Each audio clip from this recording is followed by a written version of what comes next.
Well, thank y'all, and thank you all very much for following my instructions. I really, really appreciate that.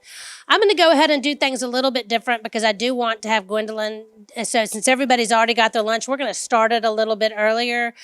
Gwendolyn is a part of, we have a group called the Insights Group. We have the Roundtable, which is open to anybody that owns a business. And then we have our group called the Insights Group, which is a closed group of 14 business owners that get together. And as we talk about, we like to discuss the good, the bad, and the ugly. So it is a very important support group. Gwendolyn's been part of our group for what? 3 years. So if you're part of one of our insights groups, will you raise your hands? Because there's several of you, that Melissa and Shannon and Mark, and Mary is one of our mentors. We have 6 members of the society that are mentors to that group. So it's a lot of fun. And we are looking at starting a second group in the fall. So if anybody's interested in more information, see me about that. So, but I want to turn it over to Gwendolyn. Gwendolyn, as I said, is part of that group. And she has been such a great resource to the group because she knows leadership, she knows consulting. This woman knows everything about everything. So I'm just going to turn it over to her and let you hear about Called to Lead. Thank you, Gwendolyn. Oh, you don't get this one? No, not that one. Thank you, Pearson. I really appreciate it. And I'm so thankful that you guys are here today. Pearson asked me, she said, well, do you need any AV? And I said, no, I want to make it a conversation, not a presentation. So I know that you guys are eating. So as you finish up your lunch, I'm going to share just a little bit about the background and about the book. But then I really want to make it really just an open discussion. How often do we come to places and, we kind of sit and listen. But in reality, I believe that you guys have some very great tidbits to share, and you might have questions or things like that. And then, so I am going to tell you a little bit about the book and how it came about, but I also want to give some thanks first. And one is to Mark Thompson. Mark Thompson actually recorded, I have an online course, e-learning course called Erasing Isms, that is designed to actually help individuals identify unconscious bias and how to be able to dismantle that. And so Mark and Doug and his team actually recorded that. And through that engagement, actually Mark referred me to Pearson. And I actually had an opportunity to bring that to the Insights group. And this was even before I actually, they were considering me for membership. And so after I did the presentation and they took the course and everything, and then Pearson said, we have a spot for someone with your, with your business. Would you like to be a member? Of course. So absolutely, of course. And so I just really thank you, Pearson. I thank my Insights group and I also my mentors. I just really appreciate everyone. And I thank you for your presence here today. Another thing too, is how I got to this place was, Jay Meyer was one of our mentors. And when I met Jay, he shared with me I think it was his first book. He was working on his third book. And so we got to talking and he had an opportunity to take a look at my leadership site. It's called Leader Who Leads. And he says, have you ever thought about writing a book? And he says, when you get ready, I will introduce you to my publisher. And not only did he introduce me to his publisher, but he also introduced me to his editor. And Jay, he didn't get a chance to see the book. He left us far too soon. But Jay had a really played an important part in this book being here today. And so just in his absence, I want to just give him a hand. Just give him a hand. And I definitely would be remiss if I didn't acknowledge the man of my dreams. I had to come from Florida to Cincinnati, and I got here through international paper, through an acquisition actually that brought me here to Memphis. And little did I know at the time that it was bringing me here to meet this man right here. So I walked into the room at FedEx Forum, the FedEx Technology Center, sat at a table with him, and the rest is history. We just celebrated 217 months of wedded bliss. And we actually have a friend, you all. We have a friend who has sent us an anniversary card every single month. Wow. And just in case you don't know, that was 18 years. 18 years for every month that friend has sent us a card. So on our annual, we take her out and we give her a gift because I wouldn't have had the presence of mind to actually celebrate every month, but because of her, we do. And so, I'm just thankful for that, and that I get a chance to take this journey. Ricky is actually in the book. There's an interview of him that's in the book. And one of the things that I kind of want to just submit to you guys for your consideration is that leaders leave a legacy, right? And we hear that word all the time. And a lot of times we think of a legacy as something that we give to someone, as something tangible that we leave. But in reality, leaders leave a legacy in those they lead, right? And this book really is a compilation of that legacy that leaders have invested in me over the years, that matured, that grew. Somebody asked, are leaders born or are they made? And a very wise person said, but of course they're born and then they're made. Right? But oftentimes we've forgotten what it was like to be in our first leadership position. And so as I was thinking about writing the book, because this is curated content from Leader Who Leads and some other work that I've done, I was thinking about, so who would I write this book for? Who would I write it for? And so as I thought about it, I can think back to and my start and my first leadership position. It was those people who invested in me at that time, who gave me a sure footing to be able to grow and build on what they had invested in me. And my parents, actually, I dedicated the book to my parents because they actually were my first leaders. Right. They were my first example of leadership. They didn't get a chance to see the book, but I know they're smiling down from heaven to be able, regarding this book. And so I dedicated it to my mother and father because they were all of our first leaders, right? Well, before we even knew ourselves, right? We knew who our parents were oftentimes. So I was very thankful for that. And back in the back, in the acknowledgement section, I've already mentioned Jay and I mentioned my husband, but there's a gentleman, he actually hired me out of college. I grew up in Northwest Florida. Anybody been to Pensacola? If you've ever driven and you've driven down 31 and then Highway 29 to get to Pensacola, you go through this itty bitty town called Century, Florida. Century. And I tell people I was born in the turn of the century, right? It's right over the Alabama line, right from Flomaton. And so I actually grew up in Century. My father was a pastor. And so when I was a teenager, we started living in Pensacola on the weekends and eventually just migrated there. And I graduated from college with a degree in accounting. And how many of you all, I'm sure you can think back to one of your teachers who made an indelible imprint in your life. Can you think of who that person was? What was their name? What's her name? Miss Matthews. Miss Matthews. Miss Matthews. Ninth grade English. Ninth grade English. Anybody else? Miss Ring, 10th grade history. Okay. Bill Hatchett. Okay. Bill Hatchett. Anybody else? Miss Darty, second grade, taught me cursive. Oh, and they don't teach that anymore, I don't think, do they? Mm-hmm. Wow, awesome. Well, there was and I didn't put her in the book, but I did get a chance to talk to her after. But her name is Sandra Pettis, and I was in high school, and I was in her accounting and bookkeeping class, and from that, I made a decision to pursue a degree in accounting.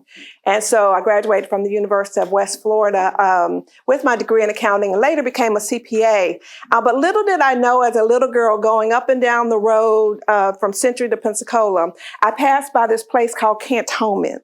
And anybody ever smelled a paper mill before? Okay. Now, we would say that it was stinky, but when I started working for the paper mill, it was a smell of money. We like that smell because when you smell that smell, the mill was running, right? But little did I know that when I was a little girl going up and down 29, back and forth between Pensacola and Century, that I would start working at that mill. And the first person who hired me was Don McLaughlin. Don McLaughlin was my first boss out of college. Now, I'm 65 years young, and so I graduated 43 years ago. And 40, almost 43 years ago. So when and Don has kept up with me all of these years. Don endorsed my book, and he actually has an interview. There's an interview of his that's also in this book. And I have just been so fortunate. And so when I say that leaders leave a legacy in those they lead, we really do. Like after you leave this room, there's going to be some evidence that you were here, right? Fingerprint, some type of DNA that you touched the table, that you were in here in some form. And so as leaders leave that imprint and a legacy in us. And you're never too young to begin thinking about the legacy that you're going to leave.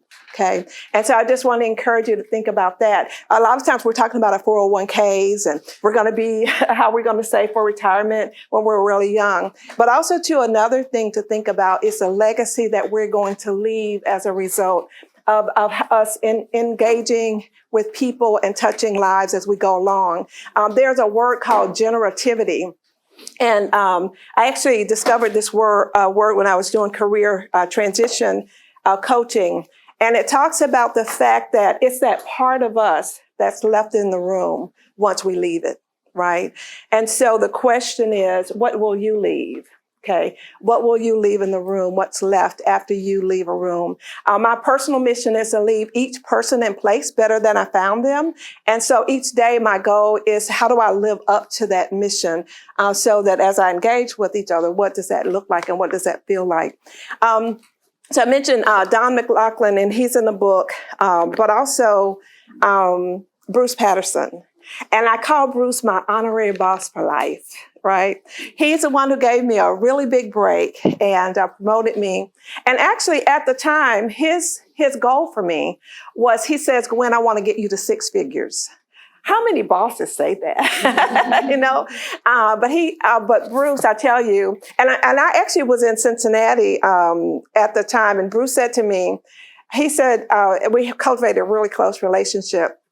And he says, Gwen, when you get married, I'm gonna put on my blue suede shoes and dance at your wedding. I hadn't even moved to Memphis at that time. But guess what? He was like the 3rd or the 4th person I called after we got engaged. And I said, Bruce, put on your blue suede shoes. He's like, oh, I'm coming to a wedding, right? And so, and I'm just so thankful so I met Bruce in 1990. Right? So, I mean, these are years where people, they kept up with me. They watched me progress. And so they're still pouring into me even now. And as I thought about writing this book, I thought, so who will I write it for? And I wrote it for first-time leaders, right? And specifically what to do when a leadership position finds you, because all of my major leadership positions found me. I was busy working. Even I'll go back to the situation with Mark. So Mark he experienced me through the project we were working on. He recommended me to Pearson, and she said, why don't you come and talk? And so it's just a tap on the shoulder. Even when Pearson reached out to me to be a part of the Insights group, it has happened that way for me, both for paid assignments as well as unpaid assignments, right? And so it was really important for me to show first-time leaders how to lay a solid foundation upon which to build. Any developers in here or anybody here who's built a house from scratch or anything? Okay. But you know that if you don't lay the foundation right, it'll crack, right? And as you put more and more weight over time and it begins to shift, what happens is that foundation, if it's faulty, what's built on it will fall, if that makes sense. And so so this particular book, I've included in here 4 steps, basically my recipe for success in terms of what I have taken over the years. There's a proverb that says, we live life forward, but we understand it backwards. And so as I looked back, I thought, what helped me be successful in my roles and how can I help first-time leaders be successful? And then the second part is for those who promote. How many of you guys have hired a first-time leader? Promoted a first-time leader? Kind of shaking in your boots, huh? They're a good individual contributor, but how will they be leading, promoting them among their peers? So oftentimes we have questions. Even though we believe in that person's ability, we have questions about how they may perform, right? And a lot of times, too, I have found out that people who promote first-time leaders have forgotten what it was like to be a first-time leader, right? Right? You forgot. Because you've worn those shoes for so long, now they're broken in. They don't rub like they used to, right? They're not tight like they used to be. And so oftentimes we're not familiar with that. And so this is designed to be really a handbook, kind of a guidebook is really what it is. I know that, I don't know if anybody have any questions, because I have some more to share, but what questions do you have so far? Any questions so far? A question. Come on, give me a question. Give me a question. Come on, somebody. Give me a question. Yes. What would you define as a leader? We've been talking about leaders. So a leader is someone who has influence, right? They're able to be able to influence individuals and influence outcomes, but also they have that responsibility to do so. So when I define a leader, I define it as someone who has someone who's reporting to them. In this particular case, they have oversight for and responsibility for the outcomes of that team. Does that help? Okay. How would you define that leader? Would you want to add something to that? I would just think, charisma is, is a pretty essential part. He said charisma is a essential part. Would y'all agree? Okay. All right. Okay. So people want people to want to follow you, right? Because if they want to, they won't follow you, right? And won't work with you. Someone else. Yes. I've always heard about like the difference between a leader and a manager. Right? Do you address any of that? Like, we're going to talk about what I'd love to hear your perspective on that too. This is how I define the difference between a leader and a manager. You lead people, but you manage processes, right? And you manage outcomes, but you don't manage people. And people know when they've been managed, right? It's almost like you feel like somebody's suffocating you. Almost like you have something's pressing on your windpipe and you can't breathe, right? So that's how I differentiate between a leader and a manager. They may be in a manager position, but to get people to want to follow you and to do what needs to be done, they have to be led and influenced and persuaded, not managed. And so that's how now I know that we have a lot of expertise in the room. Someone else, how would you describe the difference between a leader and a manager? Mary, do you want to comment on that? If you use the workplace as an example, there are unofficial leaders and there are the positional leaders. And so if you're in a position of leadership, you may feel like people have to do what you say. And that's not really being a leader. That's being a manager. But if you look around and read the room of any office, who are the unofficial leaders? Who's really the one that's influencing the others, maybe either to follow you or not? And so I think that just having a position doesn't make you a leader. But being a leader prepares you for any position you may have. Excellent. Give her a hand. Yeah. Yes. Can you talk a little bit more about, you mentioned unconscious bias in your book, and to what extent do you address that area? I do touch on it here a little bit in the fact that, when we come into the workplace, we've come with a lot of beliefs and ideas about people, what they can do, both positive and negative. And we need to be aware of that. So I do touch on that in the area around recognizing that we're all different, but all that we bring perceptions into the workplace about things and about people. And we have to be careful because it affects how we behave, right? Because what we believe impacts how we behave with individuals. It could be your customers. It could be your those suppliers, your employees, associates, all of those. So I speak to it a little bit in the book, but not a whole lot in the book. But I would love to talk with you a little bit more if you're open. I'm open. Okay, I would love to talk to you a little bit more. Yes. I have a question about, in your book, does it talk about how to lead with other leaders? To work with other leaders? Because as a first time in my role, I'm just learning to navigate working with other people on the same level and then also managing people at the same time, which I feel like the managing or leading others is maybe a little easier than leading with others. And so it's definitely a different style. You know, there are certain types of, I took a course and it talked about types of influencing, how you influence. Some is a positional influence. Mary talked about this, but also that personal influence. So in the book, I encourage individuals to understand who's on their team, not just who's reporting to them, but who's on their team, their peers, who they report to, and so that they understand who they're serving, right? And so I personally believe, and I do talk about influence and influencing styles, right? Sometimes we believe that we have to tell people what to do versus asking people what, right? And soliciting, because I think that's the good way to shut people down is to tell, especially adults, well, children too, but especially adults. So I talk about influencing styles in the book and about how to work well with others, not just those who report to you, but how do you work well with those who are on your team.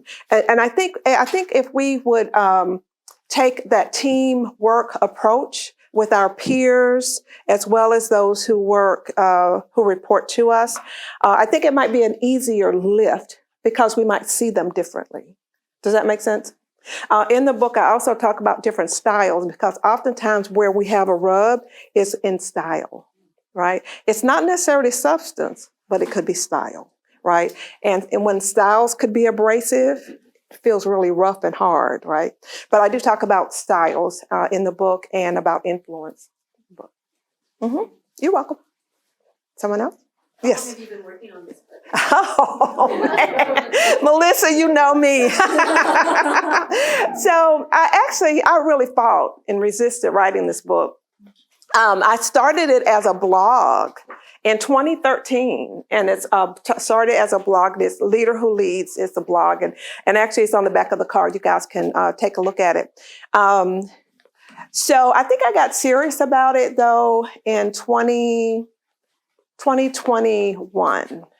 And I shared this with, I actually shared this at the book signing. In my prayer time, in my quiet time, I really felt urged to write, but I was like, no. Until I came across Jeremiah 30, verse 1. And in the Message Bible, it says, and the word of the Lord came to Jeremiah saying, write what I tell you in a book. Oh my, okay, no more resisting. And then of course, Jay made it really easy, right? Because he introduced me to his publisher. And then Jay also introduced me to his editor who actually outlined the book. And so it was like, how could I say no? So I officially entered the agreement with my publisher in June of 23. And then the book was released December 3rd. It's my book anniversary is what they call it. 12/3 of 24. Yeah. So I really fought it, you know. And quite honestly, I'm sure that all of you have a book in you. All of you at some point have a book in you that someone would want to hear. But I asked myself, well, who will read it, right? But I'm so thankful that people believed in me. They were my Morpheus. How many of y'all Matrix fans, right? Neo and Morpheus, right? And where, you know, Morpheus always believed that Neo was the one. He always believed it, right? And there's a scene in the Matrix. I love it. He is actually in the basement, in the subway, I think. And Morpheus and Trinity sees Neo do something he doesn't normally do. He normally runs, but this time he didn't run. And Trinity asked Morpheus, what is he doing? And she said, he's beginning to believe. He believed that he was the one, right? And then he stood there and he was able to fight the agent and all that stuff. But anyway, so I had to believe. I had to believe, but others believed for me before I got to that point. Yes. I was wondering, how different is your book between the 10 years when you started it? Well, it's really interesting because over the years I didn't start it to write the book. I just wrote it on leadership. At leaders at various levels. And so when I began to pull together all that I had to begin to think about how to write the book, I had so much material. And so it's like, so where do I begin? And so it was that I was able to pull out and curate content that would be specific for first-time leaders. So my view so it really didn't change. It was just out of the collection of what I had written, what would I put in the book? Does that make sense? Because actually, Dottie's husband asked me, he said, oh, that's another one. I'm so glad I mentioned it. Dottie Somerville Justy. She wrote the foreword for my book. Oh man, awesome. When I asked Dottie, I said, will you write the foreword for my book? She said, nobody's ever asked me to write the foreword for their book. Well, I'm asking you, Dottie, will you?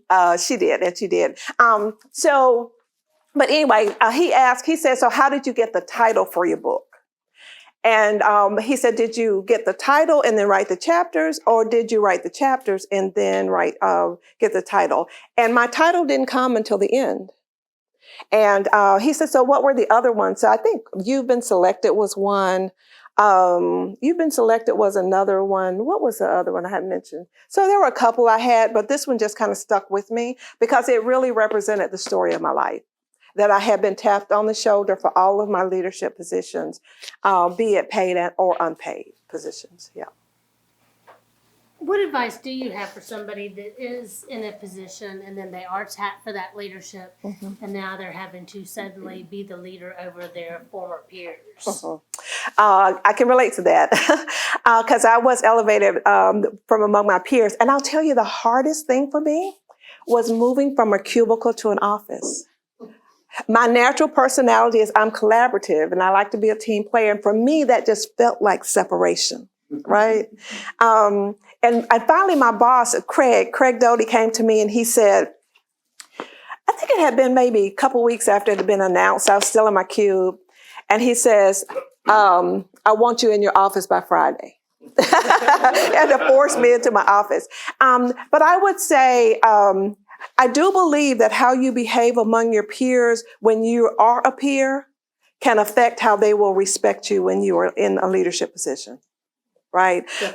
Being able to, so the standards that you uphold as an individual contributor, that you represent the core values of the organization and that you model those, I think are very important. So for instance, if I am dishonest and I cheat with my peers, when I become a leader, that lowers the respect, then the credibility of the leaders, of when you become a leader. The other thing too that I found is that my peers were rooting for me. Oh man, they wanted me to win.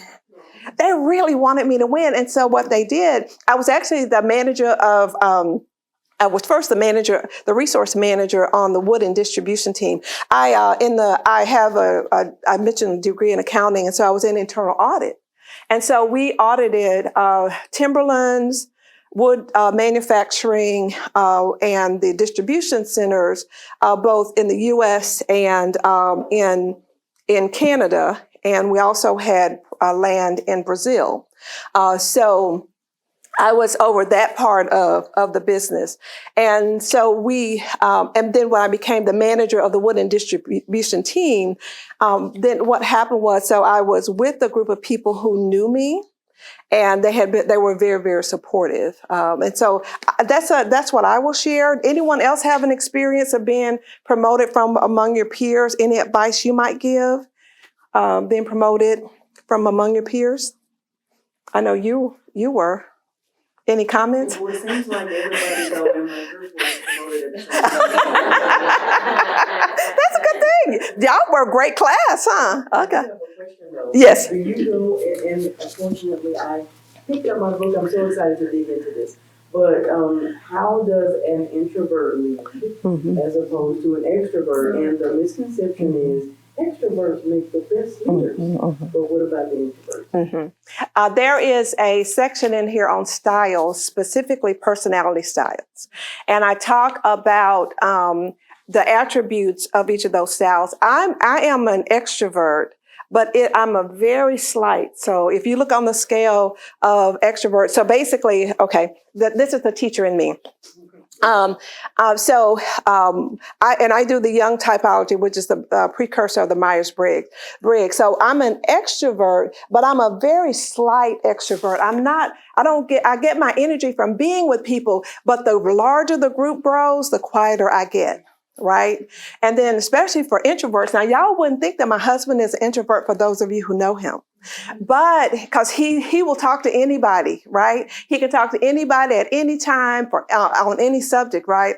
But when he gets to refresh and come in, we can go in on a Friday and not see anybody else until Monday morning, right? We don't have to go out and go on the town or whatever. Because it just suits us. And I think part of it is knowing your style. But also, too, like with introverts, oftentimes they refresh by retreating. And knowing that about yourself helps you be successful in that, right? Because for some, those who are moderate to extreme extroverts, it can be very draining just to sit in a room like this. Right? It can be very draining. And so one of the things that I have found, and especially with the DISC, I know you do the DISC, Jana, that sometimes you have to adjust based on your position. But then when you go back to, and Beth, I see Beth nodding, but when you go back to that times of refreshing, that time of regrouping and recouping, that kind of stuff, then what happens is you're able to be built up so you can be with people. And I think too, I know for me, I'm shy by nature. I know y'all wouldn't believe that, would you? And so I've had to get out of my shyness, right? Which sometimes is getting out of my comfort zone. And I also, too, I believe sharing with your team, letting them know I'm an introvert by nature, right? And I need to retreat to get refreshed and refilled. But I also want to be here to be supported for you. I think telling people, because when I was working on becoming a better listener, I would tell people that I'm working on building my ability to listen better. So I hope that helps. I hope that helps. Did you want to add anything to that, Beth? No, but and I'm not sure this is something you would have included in your book, but it reminds me of the first leadership position that I was ever in. I was reporting to the person whose job I moved into. Oh. And it was unpleasant. Yeah. Yeah, that did not make for a great situation. Yeah. In fact, I did that for less than 2 years. Yeah. That can be a sticky wicket. Yeah, that can be sticky. Yeah. How are we doing on time? Okay. Someone else? Yes. I kind of have a follow-up to that. Uh-huh. So I think communication is such a critical piece of leadership and how you communicate with your team and even farther down. What are your recommendations for new leaders and how they approach that? One of the things did you read my notes? In my book, I mentioned to you that there is a 4-step process, a recipe for success that I use. And one of the things is really this piece around understanding what I've said yes to, getting my arms around that versus a lot of times it's just so easy to get and go. But getting my arms around that and then understanding who I'm with, right?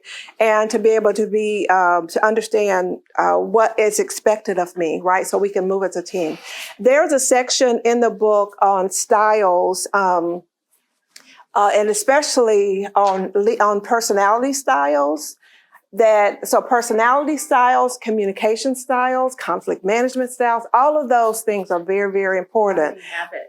Oh, thank you. So thank you. So being able to, that can be difficult. That can be hard, be difficult. Yeah. Yeah, and especially when there's that gap between something that should have been communicated and wasn't, and then losing that trust within the team. It's so hard to gain back. There are a couple things in there that you might find helpful. One is sharing what you expect, because sometimes issues arise when we don't really communicate clearly what we expect of those who report to us. That's one thing. And then there's also something around trust, because I talk about the 3 C's of credibility. And so there's something in there around trust and trust building. I actually worked for a gentleman, his first name is Steve, and he had just thrown me under the bus. I was so upset with him. And we came up to my performance evaluation. I think it was maybe a quarterly review. And at the end of the quarterly review, he said to me, he says, how would you rate the level of trust in our relationship? I was like, oh, do you really want to know? I don't think you want to know. So I said, I probably would rate it a 5 or a 6. He says, well, what do we need to do to get it to a 7? And so I think when trust is broken, having a realistic expectation of how can we get it to the next level, not to a 10, because it won't happen like that overnight. Yeah. Yes, ma'am. This kind of loops back to when you were talking to Patricia about the style section. I haven't had an opportunity to read the book yet, but I was wondering if you talk about the 3 modes of great persuasion, and if you do, which of those would be the most crucial in a leadership position? I talk about credibility, talk a little bit more about the persuasion, talk a little bit more, share a little bit more about the... Yes, so there are 3 modes. It's ethos, pathos, and logos. And so ethos is leading through character Emotion. or your heart values. Pathos is leading through your passions or emotions, and then logos is through logic or statistics. I believe that leading involves all 3, right? But I also subscribe to this, that people don't care how much you know until they know how much you care. And so when you meet the person, not the employee, and that you treat them like a person and not an employee. I just read it's actually a quote. It's out of the Message Bible, but it says, never let familiarity breed contempt. And oftentimes we can get so familiar and so comfortable in a setting that we really forget how to keep the relationship engaged. So I believe that it takes all 3. And I think that also sometimes too, the level and degree of relationship the quality of the relationship that you have with the person will determine the mix. Does that make sense? Okay. All right. Yes. So I'm about to start hiring, and I was wondering, what do you look for when hiring employees? First off, you want to make sure, I know we look for skills, right? But my experience has been, and this is how I coach clients who are looking for a job, is that people who mesh with the vision and the mission and the core values of your organization, because the core values represent your standards. And actually, I'm going to ask you to speak to that when you talk about core values, if you don't mind. Okay. But the core values of those who are coming in. So yeah, you want to know about their work experience. You also want to know about how do you think this person will grow within your organization. They talk about fit and function. So definitely assess the skills, their ability to do the job. Their ability to get along well with others and work well with others is so important. And then the other piece is their ability to grow within your organization. Did you want to, in terms of what you look for in hiring, or did you want to speak to any of that, Sure. Especially the core values? Yeah, I've worked with her a little bit on this. That's why she's pointing me But at Campfire Collective, we have really distinct core values that I look at in team members, because our marketing agency operates a little differently than other agencies, but we're very community focused. So when I hire, yes, I do need you to have communication skills, writing skills, design skills, etc. But those things I can teach. Like, what I can't teach is how much do you care about the community? How much do you want to see Memphis succeed? How much do you care about the clients that we're going to serve and building relationships with them and being invested in them and their success and how that contributes to your success? Not just, can you write a press release and get some media about it? No. The other thing too, I would say, is to judge how teachable and coachable they are. I would go back to Bruce often, and I would say to Bruce, I was like, Bruce, thank you so much for just all that you invested in me over the years. And his thing was, he said, but Gwen, you were so teachable. And so when people are open to change, they don't take constructive feedback personally, but they do apply it and to be able to improve themselves, and they don't take it out on you, but they build up themselves. I think it's a very important thing as well. Yeah. Okay. How are we doing on time? It is 12:49. Okay. All right. Okay. I'll take 2 more. Yes. I had a question. Uh-huh. How would you encourage women to deal with imposter syndrome? Mm-hmm. Man. Oh, man. How much time do we have?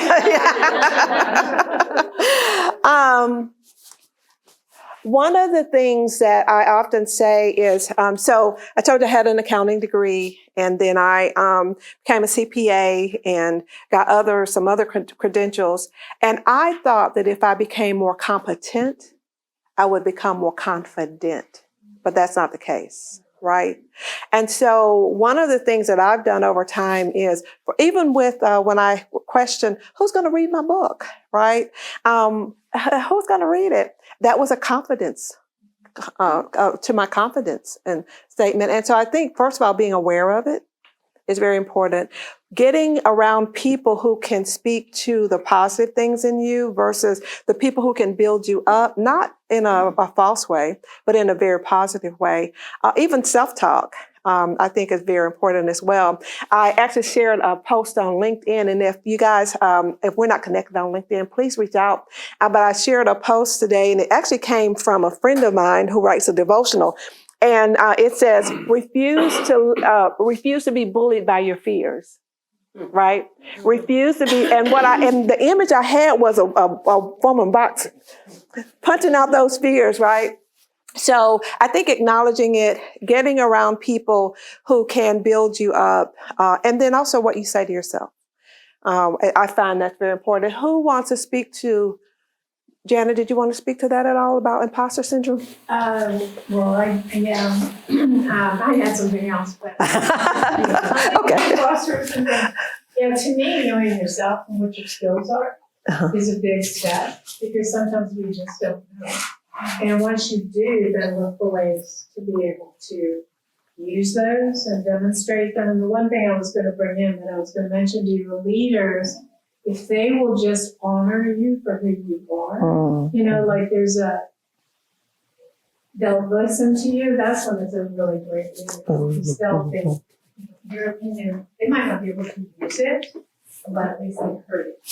It might be something they can use later. It might be something that you can move a different way and do it.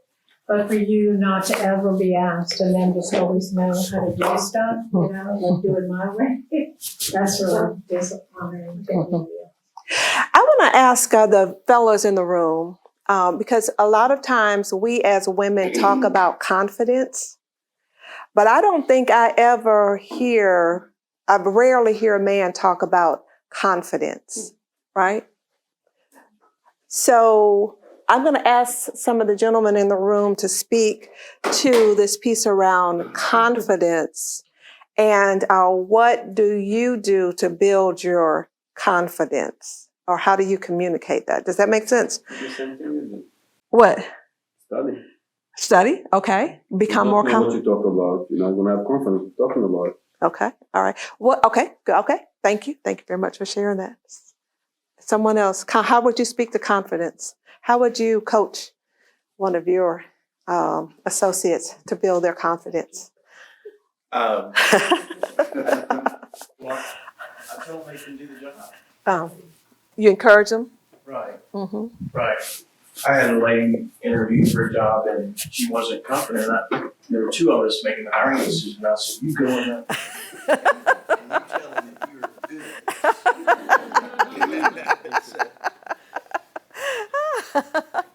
good.